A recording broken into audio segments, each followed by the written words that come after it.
विठ्ठल विठ्ठल पहावा विठ्ठल उजडी राहील उजड होऊन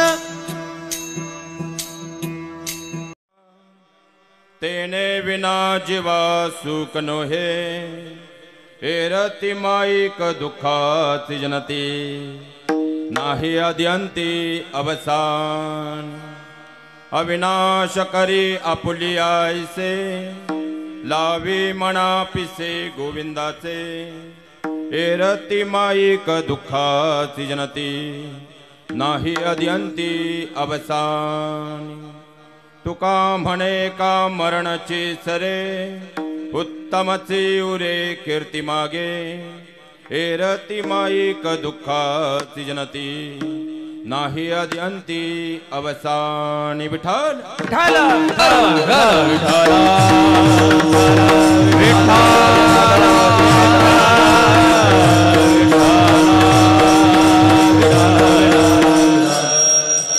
नमो विठ्ठला राजया पांडुरंगा नमो रुक्मिणी माऊलित्यान गंगा नमो पुंडलिका नमो चंद्रभागा नमस्कार माझा रुक्मिणी पांडुरंगा पांडुरंगा करू प्रथम नमन पांडुरंगा करू प्रथम नमन पांडुरंगा करू प्रथम नमन रंगा करू प्रथम नमन पांडुरंगा करू प्रथम नमन पांडुरंगा करू प्रथम नमन पांडुरंगा करू प्रथम नमन पांडुरंगा करू प्रथम नमन दुसरे चरण संतातिया दुसरे चरण संतातिया संतातिया दुसरे चरण संतातिया गोपादाने कथावे तारो तांचा गोपादाने कथावे तारो तांचा गोपादाने कथावे तारो बाबाचे सद्गुरु दास तुका गोपादाने कथावे तारो बाबाचे सद्गुरु दास तुका गोपादाने कथावे तारो बाबाचे सद्गुरु दास तुका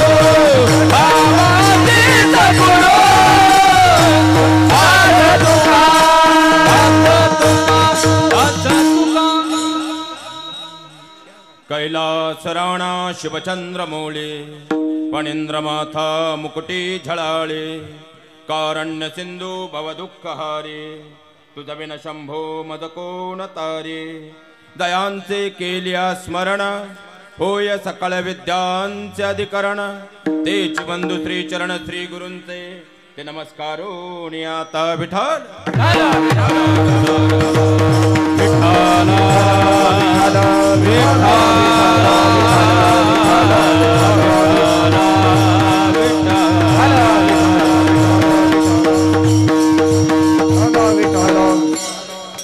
आपुला तो एक देव करून घ्यावा तेने विना जीवा सुख नोहे हेरती माईक दुःखाची जनती नाही अद्यंती अवसान प्रस्तुत प्राप्त कीर्तनरूपी सेवेकरता निवडलेला भंग जगद्गुरु जगदमान्य विश्ववंदनीय अध्यात्माचा कळस अध्यात्म म्हणजे फक्त धार्मिकता नाही मायबाप अध्यात्म म्हणजे वरिष्ठांप्रतीचा आदरभाव अध्यात्म म्हणजे कनिष्ठांप्रतीचा करुणाभाव अध्यात्म म्हणजे वेद वाचण्या अगोदर समोरच्याच्या अंतकरणातील वेदना वाचता येणं अध्यात्म म्हणजे ग्रंथांच्या आणि संतांच्या संगतीत राहणं अध्यात्म म्हणजे ग्रंथांच्या आणि संतांच्या संगतीतून घडलेल्या महापुरुषांच्या जीवनातून आपलं जीवन चरित्र घडवणं अध्यात्म म्हणजे फक्त पूजा अर्चना आणि प्रार्थना नाही, तर त्याप्रमाणे आपली दिवसभरातील प्रत्येक कृती असणं.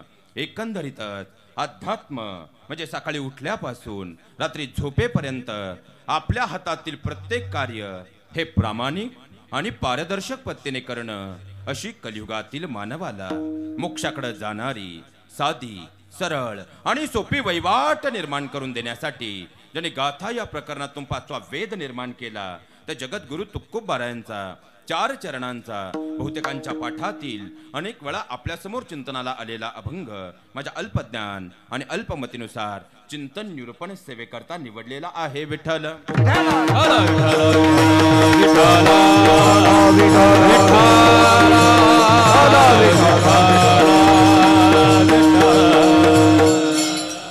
या अभंगावर माझ्या अल्पमतीनुसार चिंतनरूपी सेवा प्रस्तावित करत असताना खरं तर आज प्रस्तावना देतानाही अंतकरण जड झाल्याशिवाय राहत नाही. कारण बाबांचं 10 दिवसांपूर्वी आपल्यातून झालेलं जाणं हे कदापि शब्दांमध्ये व्यक्त होणार नाही. कारण लक्षात घ्या महाराज, आम्ही मराठी व्याकरणानं कितीही जगाच्या पाठीवर प्रगती साधली तर मराठी व्याकरणमालेमध्ये प्रत्येक शब्दाचे समास आणि विग्रह निघतील. पण या जगाच्या पाठीवर 2 शब्द असे आहेत ज्या 2 शब्दांचा कधी समास आणि विग्रह निघत नाही. कारण ते शब्द नाहीत, तर ते भाव असतात आणि ते शब्दभाव म्हणजे आई आणि बाबा असतात. 10 दिवसांपूर्वी बाबांचं आपल्यातून झालेलं जाणं हे कदापि शब्दांमध्ये व्यक्त होणार नाही. कारण घरात वडिलांचं असणं म्हणजे नेमकं काय असतं? अहो, दुपारी 12ची निरंती उन्हाची वेळ असावी आणि सूर्याच्या किरणांमध्ये घामाच्या थेंबांमध्ये हा देह ओलाचिंब व्हावा. त्याच वेळी समोर एखाद्या वटवृक्षाच्या छायेची म्हणजे सावलीची आस आपल्या अंतकरणात मनात निर्माण व्हावी आणि त्या वटवृक्षाच्या छायेमध्ये म्हणजे सावलीत गेल्यानंतर होणारा आनंद म्हणजेच घरात वडिलांच्या असण्याचा आनंद असतो. पण दुपारी 12ची निरंती उन्हाची वेळ असावी आणि सूर्याच्या किरणांमध्ये घामाच्या थेंबांमध्ये हा देह ओलाचिंब व्हावा. त्यावेळी त्याच वटवृक्षाच्या छायेची म्हणजे सावलीची आस आपल्या अंतकरणात निर्माण व्हावी. मात्र त्या ठिकाणी जाऊन पाहावं, मात्र त्याच वेळे तो वटवृक्ष मात्र उन्मळून कोसळून खाली पडलेला असावा. त्यानंतर मनाला होणारं दुःख म्हणजेच घरातून वडिलांच्या जाण्याचं दुःख असतं, जे शब्दांमध्ये कधीही व्यक्त होणार नाही. पण लक्षात घ्या, कळी काळावर सत्ता प्रस्थापित करेल असं कोणतं यंत्र तंत्र आणि मंत्र या मृत्यूलोकात उगत नाही. त्यामुळे वस्तुस्थिती आपल्याला स्वीकारावीच लागणार आहे. आणि त्याच अनुषंगानं हिंदू धर्मशास्त्र संहितेने गरुड पुराणा आधारे या मृत्यूलोकामध्ये आम्हाला धर्मशास्त्रानं जी 16 श्राद्ध सांगितलेली आहेत, या 16 श्राद्धांमध्ये 10व्या दिवशी येणारं पण श्राद्ध क्रमांकांमध्ये 12व्या क्रमांकावरती असणारं श्राद्ध म्हणजे दशपिंड विधीच्या निमित्तानं हा दणदानरूपी सोहळा होत असताना खऱ्या अर्थानं ही सर्व आज अध्यात्म क्षेत्रातली मांदियाळ या ठिकाणी उपस्थित आहे. आपणा सर्वांना खऱ्या अर्थानं मी धन्यवाद देणार नाही, कारण आजच्या कार्यक्रमाची ती प्रस्तावना नाही, पण आपण सर्वांच्या ठिकाणी मनपूर्वक करून व्यक्त करतो.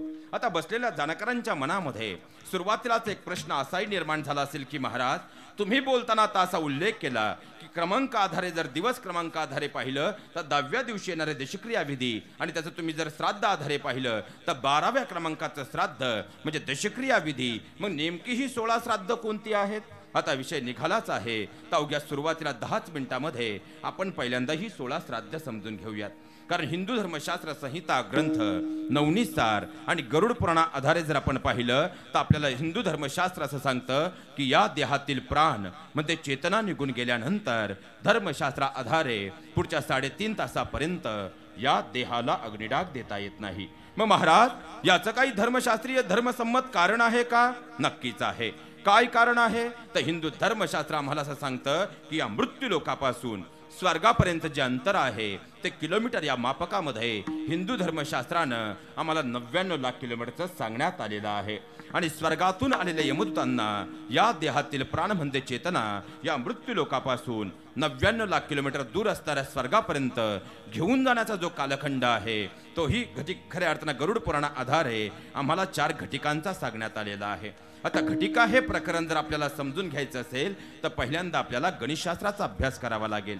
कारण गणितशास्त्रामध्ये घटिका नावाचं प्रकरण येतं आणि एक घटिका म्हणजे गणितशास्त्रा अन्वये 24 मिनिटांचा कालखंड सांगण्यात आलेला आहे. मग स्वर्गातून आलेल्या यमदूतांना या देहातील प्राण म्हणजे चेतना या मृत्यू लोकापासून 99 लाख किलोमीटर दूर असणाऱ्या स्वर्गापर्यंत घेऊन जाण्याचा कालखंड किती घटिकांचा आहे? बोलत चला.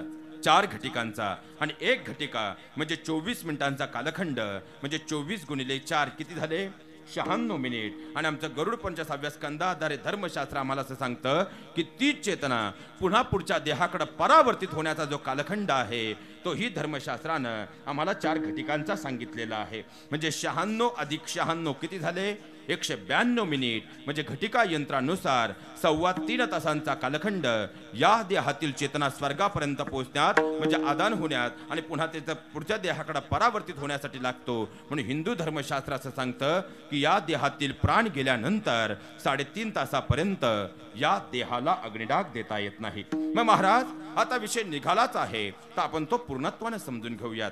त्यानंतर हा देह अंघोळीला बाहेर घेतला जातो आणि अंघोळ झाल्यानंतर जाणकार मंडळी आपण जर बारकाईनं पाहिलं तर आपल्याकडं कमरेला उपप्रावरण बांधलं जातं, ज्याला संस्कृतमध्ये शब्द आहे उपप्रावरण, ज्याला आपण आपल्या इकडच्या नाशिकच्या भाषेमध्ये उपरणं असं म्हणतो. आणि ते उपरणं कमरेला बांधल्यानंतर आता जर आपण इकडं नांदेड हिंगोली या भागामध्ये गेलो त्या ठिकाणी त्या उपप्रावरणाच्या म्हणजे उपरण्याच्या उजव्या बाजूला पुरी भाजीचा नैवेद्य बांधला जातो. आपण जर परभणी गंगाखेड या भागामध्ये गेलो तर त्या ठिकाणी त्या उपरण्याच्या उजव्या बाजूला ज्वारी बांधली जाते. आपण जर इकडे मलकापूर बुलढाणा जालना भागामध्ये गेलो तर त्या भागामध्ये बाजरीची भाकरी बांधली जाते. आपण जर इकडे धुळ्याच्या पुढे खानदेश पट्ट्यामध्ये गेलो त्या ठिकाणी 7 प्रकारचं कच्चं धान्य बांधलं जातं. आणि आपण जर इकडे नांदगाव पट्ट्यामध्ये आपल्या भागामध्ये आलो तर मला वाटतं आपल्याकडे तांदूळ किंवा ज्वारी बांधली जाते. मला वाटतं तांदूळच बांधले जातात. आणि ते तांदूळ त्या उपप्रावरणाच्या उजव्या बाजूला बांधल्यानंतर आपण पहिल्यांदा एका ठिकाणी थांबतो, त्याला काय म्हणतात विसावा. खरं तर तो नसतो विसावा, खांदेकरांना खांदे बदलायला 2 मिनिटं वेळ मिळावा म्हणून असतो तो विसावा. पण याच विसाव्यावरती जाणकार मंडळी आपण जर बारकाईनं पाहिलं तर कमरेला बांधलेल्या उपप्रावरण म्हणजे उपरण्यातील जे तांदूळ आहे त्यातले अर्धे तांदूळ आपण त्या विसाव्याच्या ओट्यावर ठेवत असतो आणि अर्धे तांदूळ आपल्या बरोबर पुढे स्मशानभूमीत नेत असतो. मग महाराज वर्षानुवर्षाने पिढ्यानपिढ्या आम्ही हे पाहत आलोय, पण याचं काही धर्मसंमत धर्मशास्त्रीय कारण आहे का? नक्कीच आहे.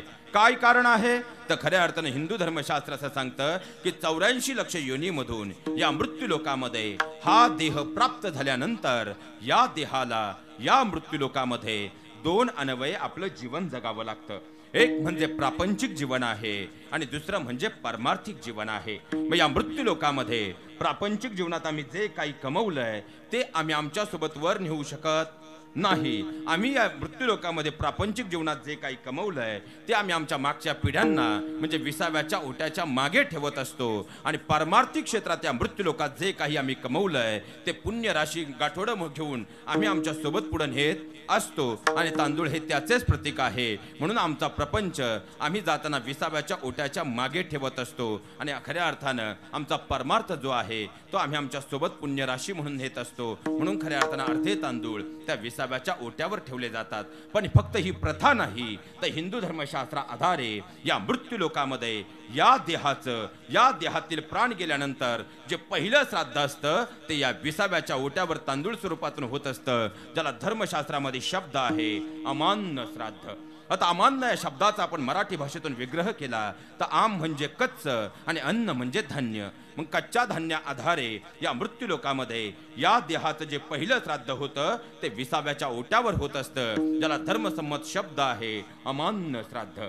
मग तिथून आपण पुढे स्मशानभूमीत आल्यानंतर लक्षात घ्या महाराज, दुष्क्रिया विधीच्या निमित्तानं आज हे सांगण्याचं कारण यासाठी आहे की धर्मशास्त्र असं सांगतं की ज्या वेळेस या देहाला अग्निडाग दिला जातो त्यावेळेस या मृत्यू लोकात तो देह राहत नाही तर त्या देहाचं एका यज्ञात रूपांतर होत असतं. आणि यज्ञ पूर्णत्वाला जाण्यासाठी तो शास्त्र संमतच व्हायला हवा. म्हणून लक्षात घ्या, आजपासून एक सुरुवात धर्मशास्त्र आधारे करायची.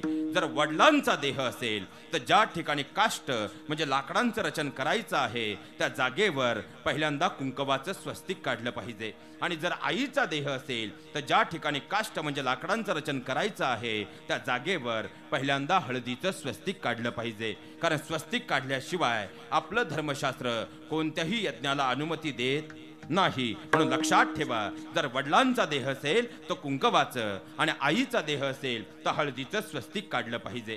आणि ते स्वस्तिक काढल्यानंतर आपल्याकडे काष्ट म्हणजे लाकडांचं रचन होतं. आणि ते रचन झाल्यानंतर आपल्याकडे त्यानंतर पुढचा विधी असतो ज्यामध्ये आपण मुखामध्ये जल अर्पण करत असतो, ज्याला धर्मसंमत शब्द आहे जलतर्पण श्राद्ध किंवा उदक तर्पण श्राद्ध.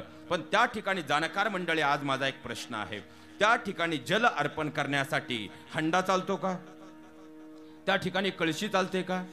त्या ठिकाणी चमचा चालतो का? जगातली एकमेव अशी जागा जिथं कोणत्याही प्रकारचा चमचा चालत. समजलं? त्याला समजलं. लक्षात घ्या. मग त्या ठिकाणी वापर कशाचा होतो? तर अंगठ्याचा. अंगठ्याचाच का? त्यासाठी आम्हाला हिंदू धर्मशास्त्रातील हस्तरेखाशास्त्र समजून घेणं अत्यंत गरजेचं आहे. आणि हस्तरेखाशास्त्रा आधारे अंगठा आणि तर्जनी आहे, यामध्ये जो स्पेस म्हणजे जागा आहे, ही जागा आम्हाला पितृस्थानाची जागा सांगण्यात आलेली आहे. मग कोणतंही महत्वाचं कार्य असू द्या, मग बँकेच्या पासबुकवरची सही असू द्या, एखाद्याला आधार देणं असू द्या, हक्क सोडची सही असू द्या, किंवा सोसायटीचं इलेक्शन असू द्या, कशाचा वापर आहे? कशाचा वापर आहे? अंगठ्याचा. तसं प्रत्येक बोटाचं शास्त्र आहे महाराज. या बोटाचा वापर कुठं होतो?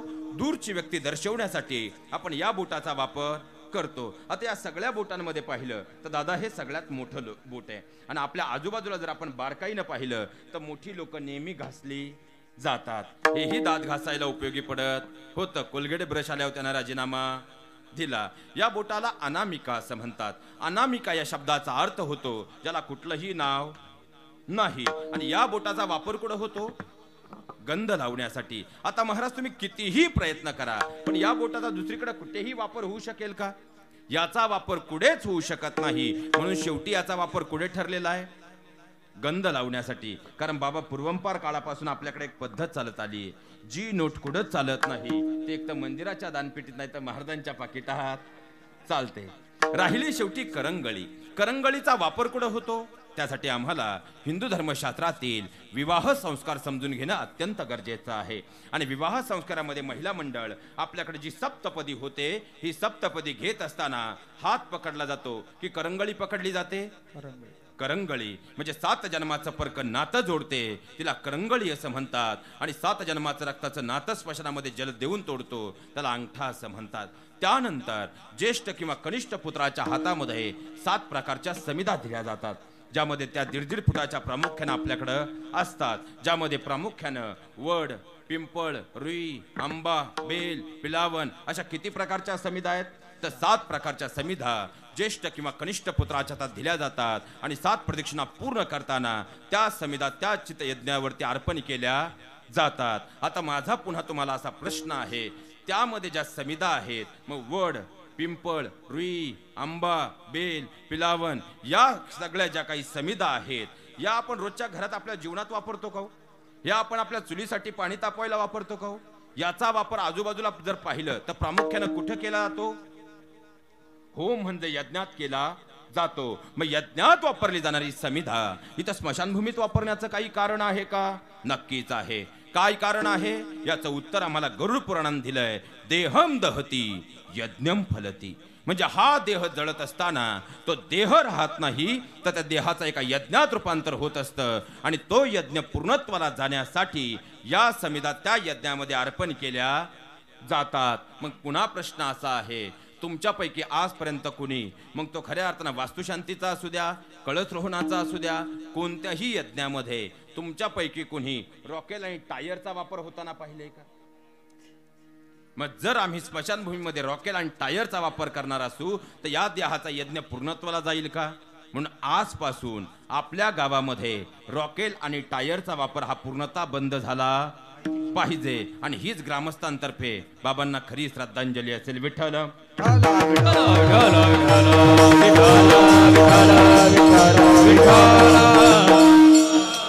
आता काही जाणकार मंडळी असाही प्रश्न निर्माण करतील, महाराज तुम्ही परवा पाहिजे होते, परवा एवढा पाऊस झालाय, आज ऊन पडलंय म्हणून तुम्ही असं म्हणताय, पण सरपण ओलं असेल तर? यालाही उत्तर आपल्या धर्मशास्त्रानं दिलंय. लक्षात ठेवा, सरपण कितीही ओलं असू द्या, पण धर्मशास्त्र असं सांगतं की 10 किलो कापूर, भीमसेनी कापूर माहितीये ना, 10 किलो भीमसेनी कापूर, 10 किलो गावरान गाईचं तूप, तूप नाहीच मिळालं तर डालडाही चालेल, 40 किलो जाड मोठं मीठ आणि खऱ्या अर्थानं गोवऱ्या असतील तर सरपण कितीही ओलं असेल तरी अग्नी प्रज्वलित झाल्याशिवाय राहत नाही. म्हणून खऱ्या अर्थानं आजपासून आपल्या गावात रॉकेल आणि टायरचा वापर पूर्णतः बंद झाला पाहिजे. आपल्याकडे वेळ कमी म्हणून फार वेगात पुढे सरकतो.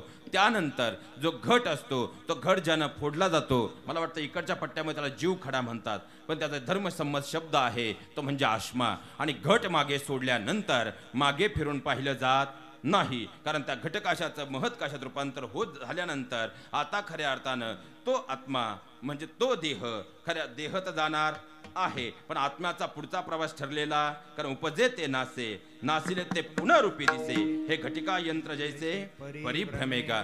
जन्म मृत्यूची ही चिरंतन साखळी आत्म्याची मात्र सुरू राहणार आहे. कशी? यावरतीही महावैष्णवमाऊली ज्ञानोबराय सांगतात, जैसे जीर्ण वस्त्र सांडीजे मग नूतन वेडीजे. म्हणजे आपल्या अंगातला हा सदरा आहे, हा जर जुना झाला, मळकट झाला, आपण काय करतो? तो काढून बाजूला ठेवतो आणि दुसरा परिधान करतो. त्याचप्रमाणे या देहातील आत्मा आहे, तो आपलं प्रारब्ध भोगण्यासाठी येणार आहे आणि केलेलं कर्म संचिताच्या गाठोड्यामध्ये घेऊन पुन्हा पुढच्या देहामध्ये प्रवेश करणार आहे. पण तो प्रवेश करत असताना त्याला माया चिटकू नये म्हणून खऱ्या अर्थानं मागे फिरून पाहिलं जात नाही. तिथून आपण घरी आल्यानंतर मला सांगा, आपल्याकडे दिवा लावला जातो आणि मला वाटतं इकडे नांदगाव पट्ट्यामध्ये शब्द आहे कडूघास काढणे, ज्याला धर्मसंमत शब्द आहे. तिथं त्या देहाचा आपण जो दिवा लावतो तो फक्त दिवा नाही, तर या मृत्यू लोकामध्ये या देहाचं ते तिसरं श्राद्ध पूर्ण होतं, ज्याला धर्मसंमत शब्द आहे अन्नवैन श्राद्ध.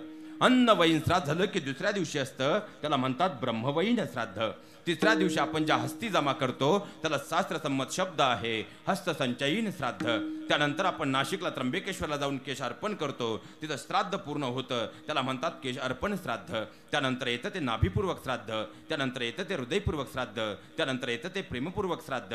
10व्या दिवशी दशक्रियेच्या दिवशी येतं, त्याला म्हणतात दशपिंड श्राद्ध. आता हे 10 आणि आधीचे झालेले 2 किती झाले? 12. म्हणजे खऱ्या अर्थानं 12व्या क्रमांकाचं श्राद्ध म्हणजे दशक्रिया विधी आहे. आणि या दशक्रिया विधीमध्ये जे पिंडदान केलं जातं ते पिंड कशाचं असतं? भाताचं, म्हणजे तांदळाचं पिंड असतं. मग तांदळाचंच का? लक्षात घ्या, तांदूळ हे निवृत्तीचं प्रतीक आहे. कारण आर्य चाणक्य नीतीमध्ये 62 क्रमांकाच्या पानावर असं सांगतो की युद्ध कोणत्याही परिस्थितीवरती असेल, युद्ध कोणत्याही परिस्थितीजन्य परिस्थिती असेल, पण लक्षात ठेवा जर सफेद ध्वज आसमंती गेला तर आहे त्या ठिकाणी ते युद्ध थांबवलं जातं. कारण सफेद ध्वज हा निवृत्तीचं प्रतीक आहे. याही पुढे जाऊन सांगेल, ज्या वेळेस रामराज्यामध्ये खऱ्या अर्थानं राजा दशरथांच्या डोक्यावरचा एकच केस पिकला, किती? आता 7व्या वर्षीच पिकतात तो भाग वेगळा, पण एक केस जरी पिकला तरी त्यांनी राजगादी त्यागली. कारण खऱ्या अर्थानं एक डोक्याचा केस पिकला तर धर्मशास्त्र असं सांगतं, पण आता निसर्गाच्या अभिलनेमुळं खऱ्या अर्थानं पाहिला गेलं तर केस पिकण्याचं वय राहिलं नाही. पण एक केस पिकला, त्यांनी राजगादी त्यागली. आणि आणखी पुढे जाऊन जर सांगायचं म्हटलं तर घरात आपल्या सगळ्या शेवटी जेवणाचा येणारा पदार्थ कोणता आहे? भात. आणि भात आला की आपण समजून जावं आता खऱ्या अर्थानं स्वयंपाकघरामधून आपल्याला शेवटच्या निवृत्तीचा संदेश आलेला आहे. कारण तांदूळ हे निवृत्तीचं प्रतीक आहे. म्हणून खऱ्या अर्थानं या प्रापंचिक जीवाची या मृत्यूलोकातली निवृत्ती आणि खऱ्या अर्थानं तीच साध्य करण्यासाठी त्या ठिकाणी जो पिंडदान विधी होतो तो कशाचा होतो? आता काही जण असाही प्रश्न निर्माण करतील, महाराज मग जर हे निवृत्तीचं प्रतीक आहे तर लग्नामध्ये अक्षदाही तांदळाच्या असतात.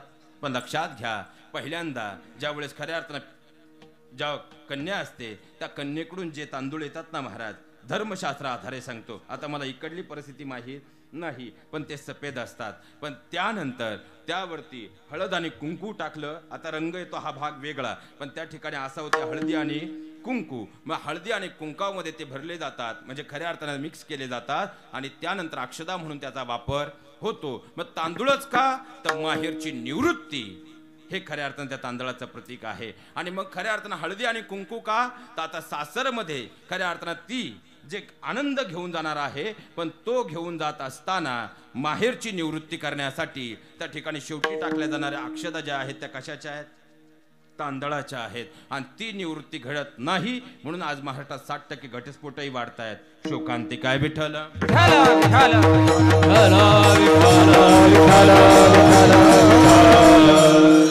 लक्षात घ्या महाराज. मग खऱ्या अर्थानं 12व्या क्रमांकाचं श्राद्ध म्हणजे खऱ्या अर्थानं दशक्रिय विधीचं हे पिंडदान श्राद्ध आहे. आणि यानंतर येतं ते दर महिन्याचं मासिक श्राद्ध आणि 11 महिन्याचं मासिक श्राद्ध पूर्ण झालं 15व्या क्रमांकाला येतं ते म्हणजे प्रथम वर्ष श्राद्ध आणि ही 15 श्राद्ध झाल्यानंतर दरवर्षी पितृपक्षामध्ये येतं ते म्हणजे या मृत्यू लोकातील या देहाचं शेवटचं श्राद्ध ज्याला आपण खऱ्या अर्थानं पितृपक्षातील श्राद्ध असं म्हणत असतो. आणि या 16 जे काही श्राद्ध आहेत या 16 श्राद्धांमध्ये 12व्या क्रमांकाचं श्राद्ध म्हणजे दशक्रिया विधीच्या निमित्तानं आपण सर्वांच्या प्रेमातून या ठिकाणी येण्याचा योग आला. विशेषत्वानं जर पाहिलं तर खऱ्या अर्थानं आमचे संदीप दादा असतील, बळीराम दादा असतील, त्याचप्रमाणे कुटुंबाच्या प्रेमातून या ठिकाणी येण्याचा योग आला.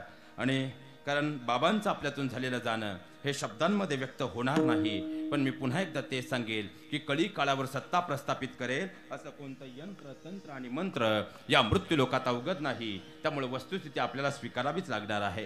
पण मरावे परी कीर्तिरूपी उरावे किंवा तुका म्हणे एका मरणची सरे उत्तमची उरे कीर्ती मागे या न्यायाप्रमाणे बाबांनी दिलेल्या संस्कारांचा वसा आणि वारसा बाबांचे दोनही चिरंजीव श्री दादासाहेब दादा म्हणजे खऱ्या अर्थानं ज्यांच्याकडे आपल्या गावचं पालकतत्व आहे आदरणीय पोलीस पाटील, त्याचप्रमाणे बाबांचे दुसरे चिरंजीव श्री देवीदास दादा असतील, त्याचप्रमाणे बाबांच्या दोनही कन्या सौ सुनीताताई असतील, सौ सुरेखाताई असतील, त्याचप्रमाणे बाबांचे जावई नवनाथ दादा कोळपे असतील, त्याचप्रमाणे उत्तम दादा मासूळ असतील, त्याचप्रमाणे बाबांच्या दोनही बहिणी गंगा भागीरथी हिराबाई आई असतील, त्याचप्रमाणे सौ अक्काबाई आई असतील. त्याचप्रमाणे बायको या शब्दाचा अर्थ होतो बा म्हणजे तुमच्या बाजूने भक्कम उभी राहणारी, य म्हणजे येईल त्या परिस्थितीला सामोरी जाणारी, आणि को म्हणजे कोणासाठीच नाही फक्त आणि फक्त आपल्या नवऱ्यासाठी जी जगते ती म्हणजे बायको.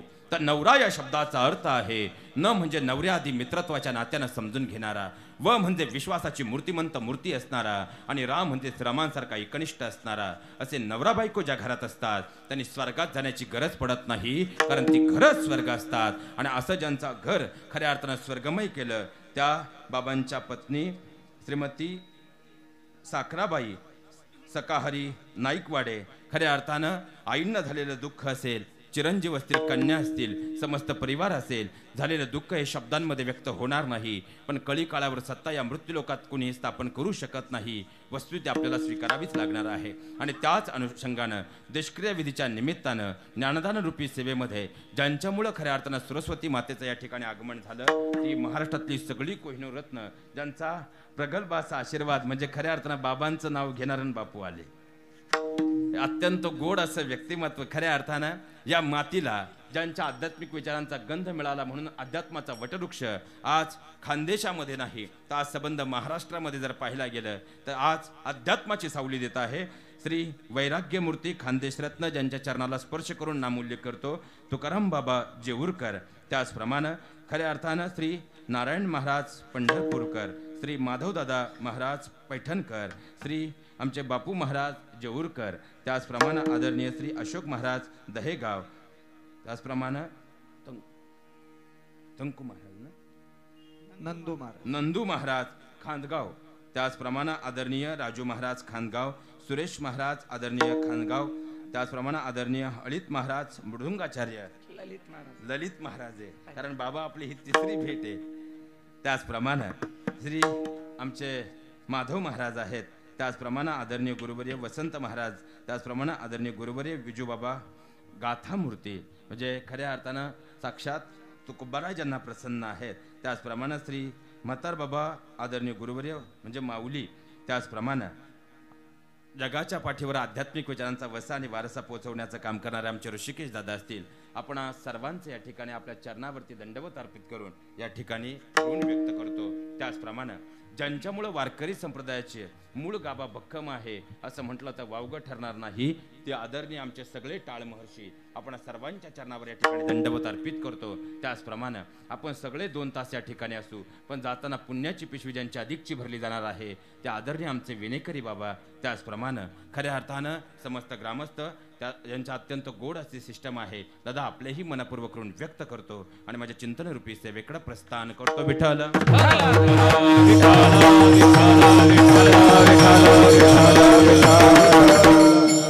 लक्षात घ्या महाराज, आज खऱ्या अर्थानं कीर्तनरूपी सेवेचं औचित्य हे दशक्रिया विधी आहे आणि आपल्याकडे वेळ कमी आहे म्हणून वेळ विषयाकडे जाण्याचा अत्यंत कमी वेळेमध्ये प्रयत्न करतो. कारण तुमचं माझं सोडून द्या, घरातून वडिलांचं जाणं म्हणजे नेमकं काय असतं लक्षात घ्या, आई वडिलांचं श्रेष्ठत्व एका शब्दात जर सांगायचं म्हटलं तर या मृत्यू लोकामध्ये भगवान परमात्म्याला अवतार घेता आला नाही, म्हणून त्याचं स्वतःचं प्रतिबिंब म्हणून ज्यांना धाडलं ते म्हणजे आपल्या घरातील माता पिता आहे. कारण पंढरीच्या परमात्म्याला आपण आषाढी, कार्तिकी, माघ, चैत्र भेटायला जातो, खऱ्या अर्थाने त्यांचं दर्शन घेतो, पण तो पंढरीचा परमात्मा ही पंढरीच्या रावळामध्ये आलाच कसा हो? अहो, पुंडलिकाच्या घरामध्ये मुलबाळ नव्हतं, म्हणून तर पुंडलिकानं आपली धर्मपत्नी आणि माता पित्यांना सोबत घेतलं आणि काशी यात्रा केली. पण काशी यात्रा करूनही भगवंताचं दर्शन मात्र पुंडलिकाला झालंच नाही. पण इकडं संत रोहिदास महाराजांनी आपल्या घरी आपलं कर्म साधताना माता पित्यांची सेवा केली, तर स्वतःहून साक्षात गंगा माता त्यांच्या चर्मभांड्यामध्ये प्रकट झाली. त्यांनी दिलेला लोहदंड माझ्या पुंडलिकांनी हाती घेतला. चंद्रभागेच्या काठावर ज्या ठिकाणी तरुण उठला त्या ठिकाणी छोटीशी झोपडी बांधली आणि आपल्या माता पित्यांना अखंड देवत्वाचा दर्जा दिला आणि अखंडपणे देवत्व देऊन त्यांची सेवा केली. म्हणून तर न बोलवताही तुम्हाला मला प्रत्येक श्वासागणी ज्या भगवान परमात्म्याची आस आहे, तो द्वारकेचा राणा स्वतःहून पंढरपूर निवासी झाला. हे सगळ्यात पुंडलिकाच्या भावार्था गोकुळी होणे झाला येता, गोकुळी होणे झाला येता, गोकुळी होणे झाला येता, गोकुळी होणे झाला येता, गोकुळी होणे झाला येता, गोकुळी होणे झाला येता. पुंडलिकाचा भावार्था गोकुळी होणे झाला येता, गोकुळी होणे झाला येता, गोकुळी होणे झाला येता, गोकुळी होणे झाला येता, गोकुळी होणे झाला येता, गोकुळी होणे झाला येता. वा, एकदा जोरदार कळवून टाळ्या आमच्या सगळ्या स्वरगंधर्वांसाठी झाल्या पाहिजे. लक्षात घ्या महाराज, पुंडलिकाच्या मनामध्ये आपल्या माता पित्यांबद्दल अखंड देवत्वाचा दर्जा अंतकरणात निर्माण झाला आणि अहोरात्र त्यांची सेवा केली. तर साक्षात गोकुळातून भगवान परमात्मा पुंडलिकाच्या भेटीसाठी धावत आला आणि आम्ही आमच्या घरामध्ये आमच्या माता पित्यांची सेवा केली. तर या मृत्यू लोकामध्ये भगवान परमात्मा ही आम्हाला भेटल्याशिवाय राहणार नाही. हे सगळ्यात मोठं वास्तव आहे. कारण तुमचं माझं सोडून द्यावं, पण ज्या भगवान परमात्म्याने ही सृष्टी निर्माण केली त्या भगवान परमात्म्याला सुद्धा या मृत्यू लोकामध्ये आईच्या गर्भातून जन्म घेण्याचा मोह आवडता आला नाही. म्हणून तर आजही प्रभू रामचंद्रांना कौशल्येचा राम म्हटलं जातं, तर भगवान श्रीकृष्णांना देवकी नंदन यशोदेचा काना म्हटलं जातं. जगाची माऊली बनलेल्या माझ्या ज्ञानोबरांना रुक्मिणीचा ज्ञाना म्हटलं जातं, तर लोक कल्याणकारी स्वराज्य निर्माण करणाऱ्या शिवरायांना जिजाऊ कुमार म्हटलं जातं. मग आईचं श्रेष्ठत्व असं काय आहे? मराठी व्याकरण भाषेचा एक शब्द आहे, जे ना पाहे रवी ते पाहे कवी. म्हणजे जे सूर्यही पाहू शकत नाही ते पाहण्याची दिव्य दृष्टी या मृत्यू लोकात ज्या कवीला प्राप्त झाली, तो कवीही आई आणि वडील या दोन शब्दांवरती लिहित असताना आजपर्यंत या दोन शब्दांच्या पुढे पूर्णविराम देऊ शकला नाही. यापेक्षा माता पित्यांची महती काय वर्णन करावी. तरीही आज खऱ्या अर्थानं बाबांच्या दशक्रिया विधीच्या निमित्तानं खऱ्या या दोनही शब्दांना आपण उपमा देण्याचा प्रयत्न तर करून पाहूयात. मग आईला उपमा काय द्यावी बरं? मला वाटतं आईला समुद्राची उपमा दिली पाहिजे. कारण समुद्राने आपल्या घरातील आईमध्ये एक साम्य आहे. समुद्र गटारीचं घाण पाणी असू द्या किंवा गंगेचं पवित्र निर्मल जल असू द्या, दोन्ही आपल्या अंतकरणामध्ये साठवून घेतो. आईला मुलगा चांगला असू द्या नाही तर वांगला असू द्या, आईला मुलगा ज्ञानी असू द्या अथवा अज्ञानी असू द्या, आईही त्याला आपल्या मायेच्या पंखाखाली घेत असते. मग आईला समुद्राची उपमा दिली पाहिजे. पण क्षणभर विचार केला आणि जाणवलं आईला समुद्राची उपमा देताच येत नाही. कारण समुद्रानं गंगेचं निर्मल जलही आपल्या उदरात साठवलं, तसं गटारीचं नाल्याचं घाणपाणीही उदरात साठवलं. पण लक्षात ठेवा महाराज, साठवलेलं सगळंच पाणी समुद्रानं पुढच्या अवघ्या 3 मिनिटात मात्र खारट करून टाकलं. एवढं तुमच्या माझ्या आईनं अमृताहूनही गोड दूध तुम्हाला मला पाजलं. कळून चुकलं, आई तर समुद्रापेक्षा श्रेष्ठ आहे. मग महाराज, आईला सूर्याची उपमा दिली तर? कारण सूर्य आणि आपल्या आईमध्ये सुद्धा एक साम्य आहे.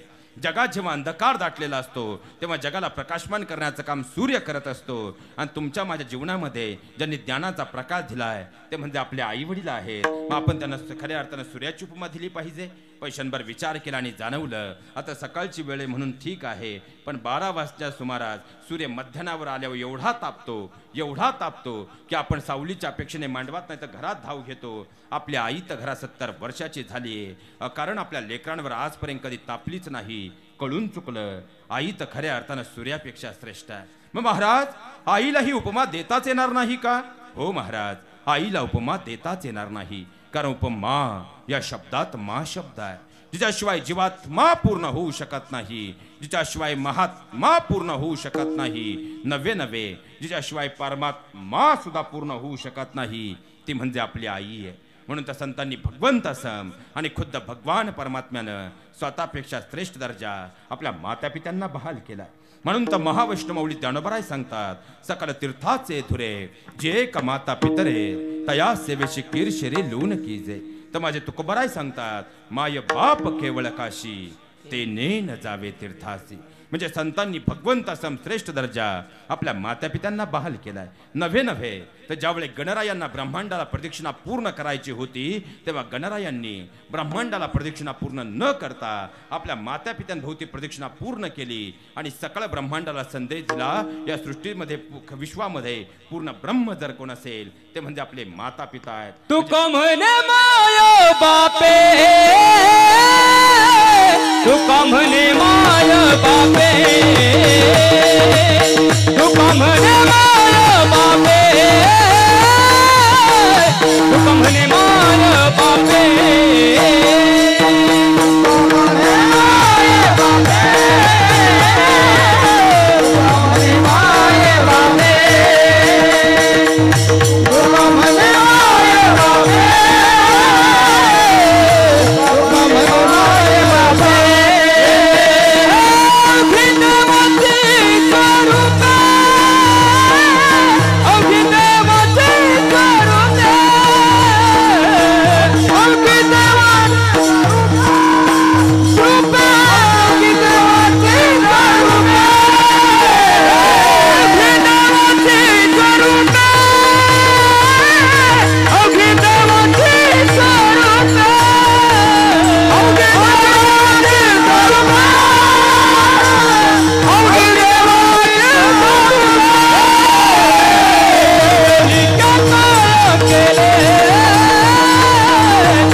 जोरदार कारण टाळ्या होऊन जाऊ द्यात महाराज.